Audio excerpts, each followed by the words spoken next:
미국 정부가 제도권 금융시장에서 블록체인 기반의 암호화폐를 공식적인 결제 수단으로 허용하는 가이드라인을 발표했습니다. 정부가 올해 설 명절 전 25번째 대책을 내놓을 전망입니다.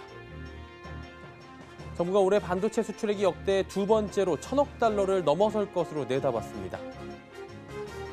갤러리아 백화점 직원이 VIP 고객에게 제공하는 식품을 맨발에 올려놓는 등의 행위로 도마에 올랐습니다. 센 경제라이브 시작합니다.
시청자 여러분 안녕하십니까? 센 경제라이브 서정덕입니다. 미국이 세계 최초로 퍼블릭 블록체인과 스테이블 코인을 결제 수단으로 사용하는 것을 허용했습니다. 앞으로 미국 제도권 금융시장에서 블록체인 기반의 코인이 공식적 결제 수단으로 사용할 수 있게 됐습니다. 양한나 기자입니다. 미국 정부가 퍼블릭 블록체인과 스테이블 코인을 송금 등 결제 인프라로 사용하는 것을 허용하는 가이드라인을 전격 발표했습니다. 미국 재무부 통화감독청 OCC는 현지 시간 4일 국립은행과 연방저축협회는 허가된 결제 업무를 처리하기 위해 독자적인 노드 검증 네트워크를 가동할 수 있으며 스테이블 코인을 활용할 수 있다고 공식 발표했습니다. 이에 미국 은행과 금융시장은 블록체인 기반 스테이블 코인을 중요한 결제 수단으로 합법적으로 사용할 수 있게 됩니다. 은행이 스테이블 코인을 직접 발행할 수도 있습니다. 스테이블 코인은 달러화 등 기존 화폐의 고정 가치로 발행되는 암호화폐로 통상 1코인이 1달러의 가치를 갖도록 설계됩니다. 테더 코인을 비롯해 HUSD, PAX, GUSD, USDC 등이 대표적인 스테이블 코인입니다. 미국 정부가 은행과 금융시장에 블록체인 기반 스테이블 코인 사용을 전격 허용하면서 스테이블 코인 발행 시 가장 많이 활용되는 이더리움에 대한 가격 상승도 전망됩니다. OCC는 법률을 준수하는 활동일 경우 퍼블릭 블록체인을 통해 검증과 저장, 기록, 처리할 수 있으며 송금 과정에서 스테이블 코인을 법정 화폐로, 법정 화폐에서 스테이블 코인으로 전환할 수 있게 된다고 설명했습니다. 지급인은 중앙화 시스템을 사용하기보다 달러를 스테이블 코인으로 전환해 블록체인을 통해 수취인에게 이체할 수 있고 수취인은 받은 스테이블 코인을 달러로 전환할 수 있습니다. OCC는 블록체인 네트워크는 더 저렴하고 빠르고 효율적인 결제 방안으로 해외 송금 비용을 덜어줄 수 있다며 거래 검증에 필요한 노드 수가 많기 때문에 다른 결제 네트워크보다 복원력이 크고 정보 조작이 제한된다고 강조했습니다. 서울경제TV 양은아입니다. 집값 안정을 향한 정부의 의지가 예사롭지 않습니다. 문재인 대통령에서부터 홍남기 부총리, 변창흠 국토교통부 장관 등이 연초부터 부동산 시장 안정에 정책 역량을 집중하겠다고 밝혔는데요. 이 집값을 잡기 위한 특단의 대책에 시장에 관심이 쏠립니다. 지혜진 기자입니다. 문재인 대통령은 오늘 새해 첫 국무회의에서 주거 안정을 강조했습니다. 투기 수요 차단, 주택 공급 확대, 임차인 보호 강화 등의 기조를 유지하면서 추가 대책 가능성을 시사했습니다. 홍남기 부총리 겸 기획재정부 장관 역시 부동산 시장에 온 역량을 쏟겠다는 의지를 내비쳤습니다. 어제 시무식 자리에서 부동산 문제를 지적하며 연초부터 모든 정책 역량을 투입하겠다고 밝힌 겁니다. 정부가 부동산 시장 안정화에 강한 목소리를 내는 까닭은 지지율 하락과 관련된 것으로 풀이됩니다. 최근 각종 여론조사에서 문재인 정부 지지율이 떨어진 원인으로 부동산 시장 불안이 꼽혔기 때문입니다. 그러나 24번의 정부 정책에도 부동산 시장 과열은 잠잠해질 기미가 보이지 않는 상황입니다. 한국부동산원이 오늘 발표한 자료를 보면 지난달 주택 종합 매매 가격은 0.9% 상승했습니다. 이는 지난 2011년 4월 이후 9년여 만에 가장 높은 상승률입니다. 아파트만 보면 12월 한 달간 1.34% 올랐습니다. 과열된 부동산 시장을 잡기 위해 조만간 25번째 대책이 나올 전망입니다. 지난달 취임한 변창흠 국토부 장관은 설 명절 전에 대책을 내놓을 것을 시사했습니다. 변 장관은 역세권, 중공업 지역, 연립 다가구 등 저층 주거지를 고밀 개발하겠다는 방안을 제시한 바 있습니다. 서울경제TV 지혜진입니다. 정부가 올해 반도체 수출액이 역대 두 번째로 1,000억 달러를 넘어설 것으로 전망했습니다. 정부가 예상한 올해 반도체 수출액은 지난해보다 10% 이상 늘어난 1,075억 달러에서 1,110억 달러 사이입니다. 국내 반도체가 1,000억 달러 이상의 수출액을 기록한 것은 지난 2018년 단 한 차례뿐입니다. 정부가 반도체 수출 전망을 별도로 발표한 것은 이번이 처음입니다. 코로나19가 확산으로 비대면 경제가 지속되는 게 반도체 시장엔 긍정적 영향을 미칠 것이란 분석입니다. 정부는 올해 반도체 산업에 빅사이클이 올 것으로 내다봤습니다. 올해 세계 경제가 5% 안팎, 또 세계 교역이 7.2% 성장할 것으로 예상되는데 반도체 시장은 이를 뛰어넘는 성장률을 기록할 것이란 전망입니다. 현대자동차그룹이 중국의 해외 첫 수소연료 전지 시스템 생산 공장을 설립합니다. 이를 통해 중국 수소경제 시장 선점에 나설 것으로 보이는데요. 정세미 기자가 전해드립니다. 현대자동차그룹이 해외 첫 수소연료전지 시스템 생산 기지를 중국 광둥성 광저우에 구축합니다. 업계에 따르면 산업통상자원부는 최근 산업기술보호위원회를 열고 현대차그룹의 수소연료전지 시스템 기술 수출을 승인하기로 의결했습니다. 수소연료전지 시스템은 수소로 전기를 생산하는 장치로 수소차의 핵심 부품으로 꼽힙니다. 특히 정부 지원을 받아 개발한 국가 핵심 기술에 해당해 수출 전 관련 법에 따라 산업기술보호위원회의 승인을 받아야 합니다. 정부는 경제적으로 긍정적인 효과가 크고 핵심 기술 유출 가능성이 적다고 봤습니다. 중국은 현재 수소전기차 도입 초기 단계입니다. 중국 정부는 2025년 5만 대, 2035년 130만 대, 2050년 500만 대까지 수소전기차를 보급한다는 목표입니다. 때문에 기술 표준을 선점하는 기업이 시장을 주도할 가능성이 높다고 판단한 것으로 보입니다. 일본 도요타도 지난 2017년 장쑤성에 수소 충전소를 건설하고 지난해 6월 광저우 자동차그룹 등과 연구개발 합자회사를 설립했습니다. 현대차그룹이 현지에 공장을 설립하고 양산체제를 갖출 경우 초기 시장 선점과 함께 향후 시장 지배력을 강화할 수 있을 전망입니다. 서울경제TV 정세미입니다.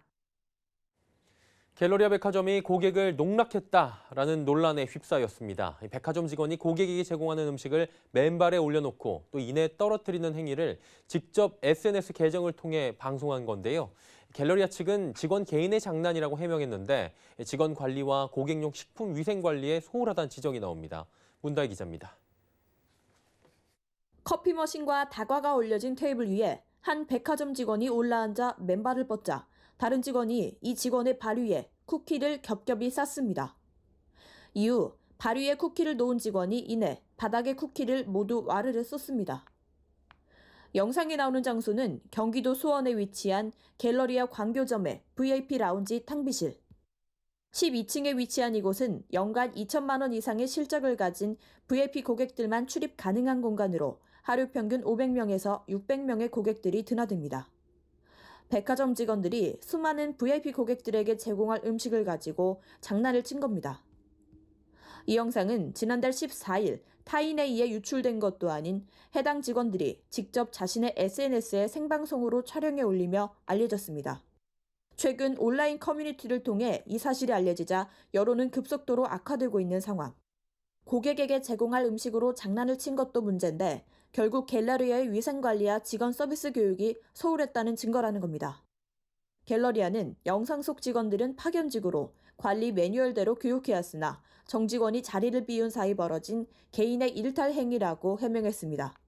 본인도 그러니까 이렇게까지 될 줄 몰랐다고 정말 철없는 행동이었다고 이게 그분들의 얘기였어요. 개인 일탈이지만 저희 본사나 저 백화점 책임이 분명히 있다고 생각은 하거든요. 관리 강화를 통해서 재발하지 않도록 노력하겠습니다.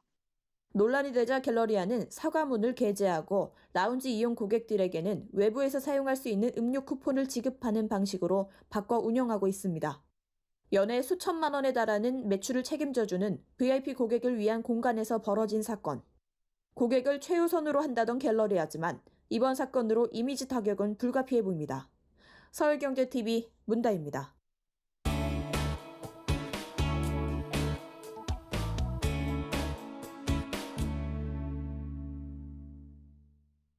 아직까지 우리 부동산 시장에 대한 국민 정서가 불안하다라는 평가가 지배적이긴 합니다. 올해 집값이 계속 상승할 것이다라고 생각하는 국민이 많다.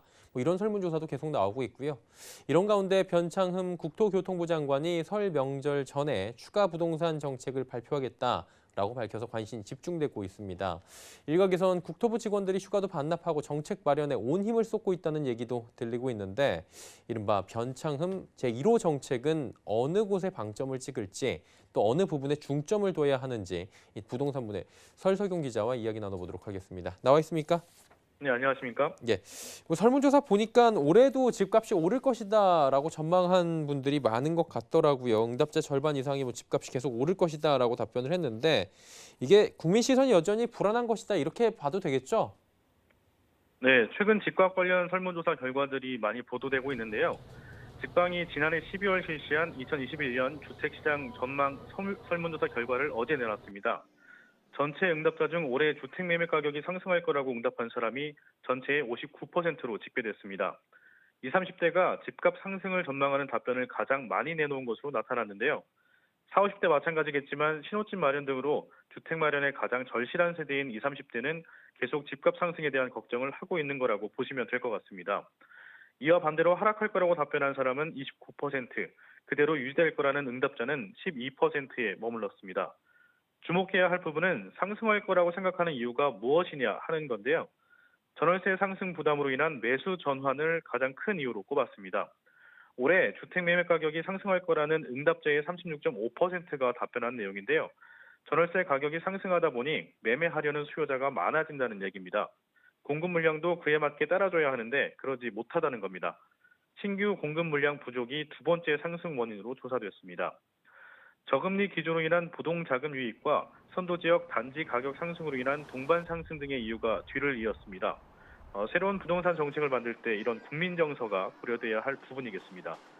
특히 전월세 시장 역시 60% 이상의 응답자가 상승할 거라고 답했습니다. 전반적으로 부동산 시장에 대해 어두운 전망을 하고 있다는 해석이 가능합니다. 또 그동안 김현미 전 장관 체제 하에 나왔던 정책들이 실제 국민 정서에 반영이 안 됐다는 분석도 나오고 있습니다.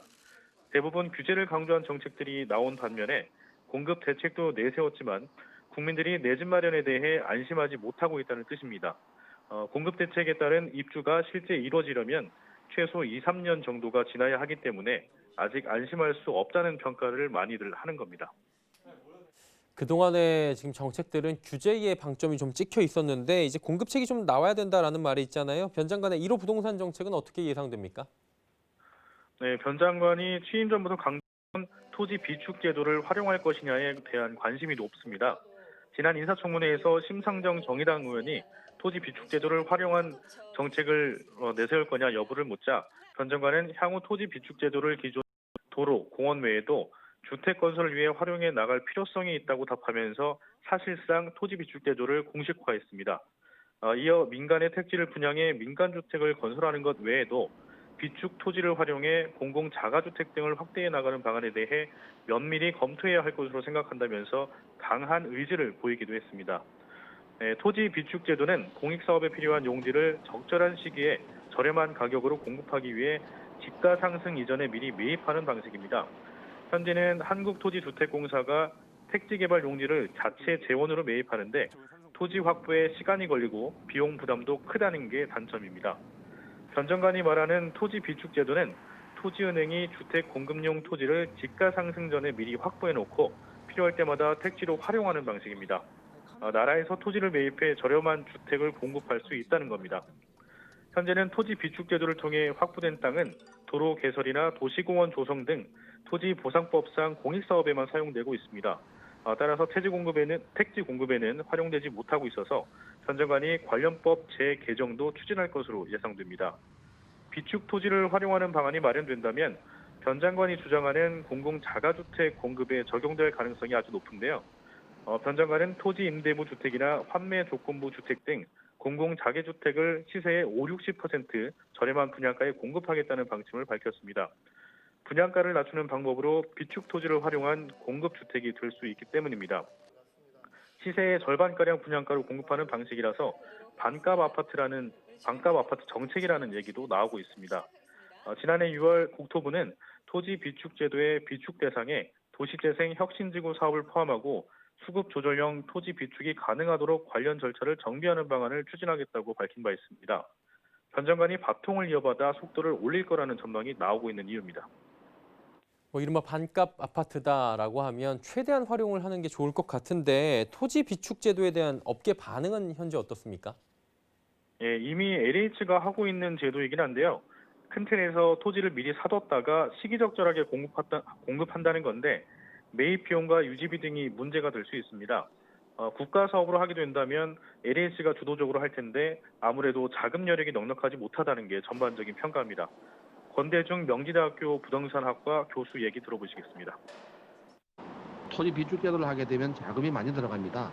토지를 구입해서 사용하지 않고 갖고 있어야 되기 때문에 그래요, 이게. 변창흠 장관이 만약에 토지 비축 제도를 활성화시킨다 그러면 좀 더 주택 시장에 활력적으로 공급할 수 있는 여력은 생기겠지만 그만큼 이제 국가 예산이 들어가야 됩니다, 그게.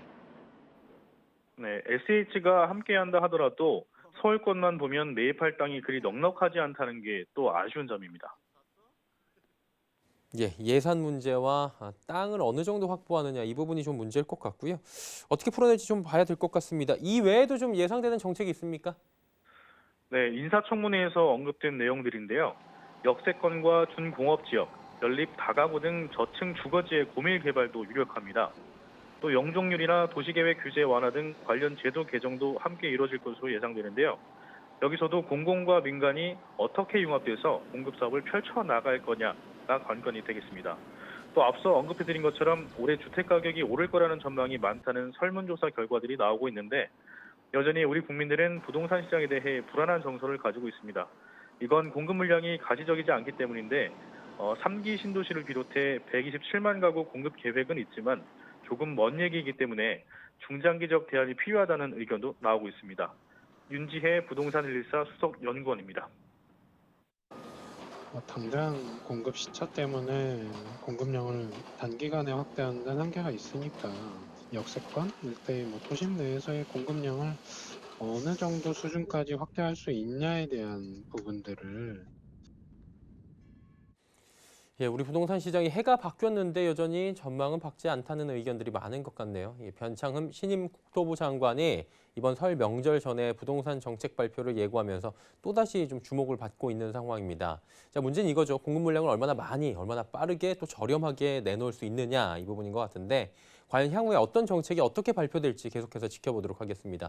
부동산부의 설석용 기자였습니다. 수고하셨습니다. 감사합니다.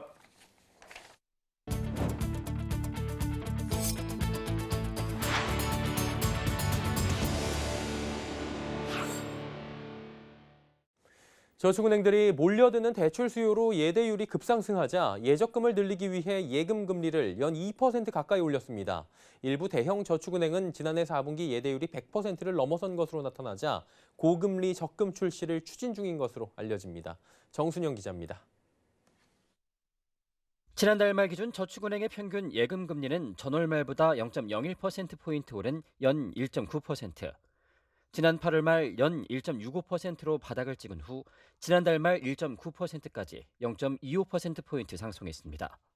지난해 9월 시중은행들이 대출을 옥죄기 시작한 시점과 저축은행의 예금금리가 오르기 시작한 시기가 맞물린 것입니다. 9월부터 시중은행 모기지 상품 한도가 소진되면서 은행들이 대출 증가 속도를 조절했고 4분기 저축은행들의 대출이 급하게 늘어난 결과입니다.